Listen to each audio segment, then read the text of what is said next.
வணக்கம். இது உங்கள் தாத்தா ராமசுப்பு. உலக பொதுமறை திருக்குறளை நான் புரிந்து கொண்ட மட்டில் சிறு கதைகள் மூலம் சொல்லும் முயற்சி இது. தவறிருந்தால் திருத்தவும், பிடித்திருந்தால் ஆதரவளிக்கவும். சென்னை மாநகரத்தின் பரபரப்பான ஒரு காலை வேளையில் வாகனங்கள் நெரிசலில் சிக்கித் தவிக்கின்றன. உயரமான கண்ணாடி மாளிகைகள் நிறைந்த அந்த பகுதியில் ஒரு புதிய வணிக நிறுவனத்தின் திறப்பு விழா நிகழ்வு ஆடம்பரமாக நடந்து கொண்டிருக்கிறது. அந்த நிறுவனத்தின் உரிமையாளரான சேரன் புன்னகையோடு தன் அலுவலக வாசலில் நின்று விருந்தினர்களை வரவேற்றுக் கொண்டிருக்கிறான். சேரனின் சிறுவயது நண்பனும் அவனது நிறுவனத்தின் முக்கிய ஆலோசகருமான இளங்கோ அவனுக்கு பக்கபலமாக நிற்கிறான். இளங்கோ எப்போதும் நேர்மையையும் நன்னெறியையும் பின்பற்றும் ஒரு நல்ல மனிதன். அவன் சேரனுக்கு தேவையான நல்ல ஆலோசனைகளை கூறி வணிகத்தை நேர்மையான வழியில் நடத்த எப்போதும் வழிகாட்டுகிறான். ஒரு நாள் மாலை நிறுவனத்தின் கூட்ட அரங்கில் ஒரு புதிய வணிக ஒப்பந்தத்தை பற்றி இருவரும் விவாதிக்கிறார்கள்.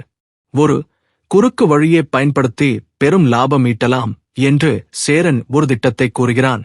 ஆனால் அது சட்டத்திற்கும் அறத்திற்கும் புறம்பானது என்பதால் இளங்கோ அதனை வன்மையாக மறுத்து பேசுகிறான். இளங்கோவின் கண்டிப்பான அறிவுரை சேரனுக்கு பிடிக்கவில்லை. அவனுடைய பேராசைக்கு இளங்கோ தடையாக இருப்பதாக அவன் நினைக்கிறான். இதனால் இருவருக்கும் இடையே ஒரு காரசாரமான வாக்குவாதம் ஏற்படுகிறது.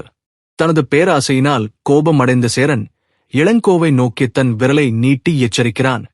உன்னுடைய பழைய காலத்து அறிவுரைகள் என் வளர்ச்சிக்கு முட்டுக்கட்டையாக இருக்கின்றன என்று கத்துகிறான். நல்ல நண்பனான இளங்கோவை அந்த கணமே தன் நிறுவனத்தை விட்டு வெளியேறும்படி சேரன் உத்தரவிடுகிறான். இளங்கோ மிகுந்த மனவருத்தத்துடன் தன் கோப்புகளை எடுத்துக்கொண்டு அங்கிருந்து கிளம்புகிறான். சேரன் அவனுடைய நலம் விரும்பியான ஒரு நல்ல பெரியாரின் தொடர்பை முற்றிலும் துண்டித்துக் கொள்கிறான். அவனுடைய இந்தச் செயல் தனக்குத்தானே ஒரு பெரிய ஆபத்தை தேடிக்கொள்வது போல் அமைகிறது. இளங்கோ வெளியேறிய செய்தி சந்தையில் இருக்கும் சேரனின் எதிரிகளுக்கு தெரிய வருகிறது. அவனது நேர்மையற்ற போக்கை கவனித்துக் கொண்டிருந்த பிற வணிகப் போட்டியாளர்கள் சேரனை வீழ்த்த இதுதான் சரியான சமயம் என்று காத்துக் கொண்டிருக்கிறார்கள். 5க்கும் மேற்பட்ட போட்டி நிறுவனங்கள் அவனுக்கு எதிராக ரகசியமாக ஒன்றிணைகின்றன. அடுத்த சில வாரங்களில் சேரன் தன் பேராசை திட்டத்தின்படி புதிய குறுக்குவழி வணிகத்தை தொடங்குகிறான். ஆரம்பத்தில் அவனுக்கு பெருமளவு லாபம் கிடைப்பது போல தோன்றுகிறது. அவன் தன் ஆடம்பர காரில் நகரை வலம் வந்து தன் வெற்றியை தனியாக கொண்டாடுகிறான். திடீரென்று ஒரு நாள் சேரனின் நிறுவனத்தின் மீது நிதி மோசடி புகார்கள் எழுகின்றன. அவனுடைய போட்டி நிறுவனங்கள் அனைத்தும் ஒன்று சேர்ந்து அவனது தவறுகளை பொதுவெளியில் அம்பலப்படுத்துகின்றன. பல திசைகளில் இருந்தும் அவனுக்கு பகையும் எதிர்ப்புகளும் உருவாகத் தொடங்குகின்றன. ஒரே நேரத்தில் 10 போட்டி நிறுவனங்கள் சேரனுக்கு எதிராக சட்டப்படியான நடவடிக்கைகளை மேற்கொள்கின்றன. அவனது வங்கிக் கணக்குகள் அனைத்தும் முடக்கப்படும் நிலைக்கு ஆளாகின்றன. தனக்கு ஏற்பட்ட இந்த இக்கட்டான சூழ்நிலையை எண்ணி சேரன் தன் அலுவலக அறையில் தலை குனிந்து அமர்ந்திருக்கிறான். சேரன் தனக்கு தெரிந்த பிற பெரிய மனிதர்களிடமும் தொழில் அதிபர்களிடம் உதவி தேடிச் செல்கிறான். ஆனால் அவனது பேராசை குணத்தையும் அவன் நல்ல ஆலோசகரான இளங்கோவை விரட்டியெடுத்ததையும் அறிந்த எவரும் அவனுக்கு உதவ முன்வரவில்லை. ஒட்டுமொத்த நகரத்து வணிக உலகமும் அவனை தனித்து விடுகிறது. அவனுடைய நிறுவனத்தின் ஊழியர்கள் அனைவரும் அச்சமடைந்து தங்களது வேலைகளை துறந்து வெளியேறுகின்றனர். பிரம்மாண்டமான அந்த அலுவலக கட்டிடம் ஆள் நடமாட்டமின்றி பாழடைந்து காட்சியளிக்கிறது.